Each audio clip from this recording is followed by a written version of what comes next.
Hey everyone, welcome back to my mini blog. আজকে আমাদের পাড়ার কালী পুজো, তো সন্ধ্যাবেলা খিচুড়ি ভোগ হবে, তাই পাড়ার সবাই মিলে এখানে আনাজ কাটছে। তারপরে আমি পিটিতে চলে এলাম। পিটিতে একটা হেয়ার স্পা বুকিং ছিল, তো সেটাই করে নিচ্ছি। পিটি মানে হলো ম্যামের পিয়ালিস টাচ বিউটি ক্লিনিক। কাজ শেষ করে ফিরতে ফিরতে আমার সন্ধে হয়ে গেছিলো। এসে দেখি পুজো স্টার্ট হয়ে গেছে। তারপরে আমরা কজন মিলে ভোগ খেতে বসে পড়ি। ভোগ খেতে কার কার ভালো লাগে একটু জানিও, আমার তো দারুণ লাগে।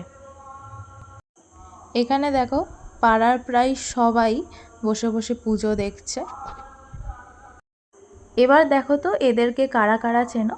জনপ্রিয় সিরিয়ালের জনপ্রিয় অভিনেতা এরা। হ্যাঁ, ঋত্বিক দা, যে আমাদের পাড়ারই ছেলে। এবার দেখো পুজো স্টার্ট হয়ে গেছে, কিন্তু ঢাকিদের খুঁজে পাওয়া যাচ্ছে না বলে আমার বাপি ঢাক নিয়ে বসে পড়েছে বাজাতে। পাড়ার একটা কাকায়ের নাচটা শুধু দেখো, ময়না ছলক ছলক গানে নাচছে। কি সুন্দর নাচছে, তাই না? মেয়েদেরকেও হার মানিয়ে দেবে। রাত 1টা বাজে, এখন বাড়ি ফিরলাম। আর এখনও দেখো এত প্যাকেজিং করা বাকি আছে, কারণ কালকে রিম্পার বিয়ে, তো যেতে হবে।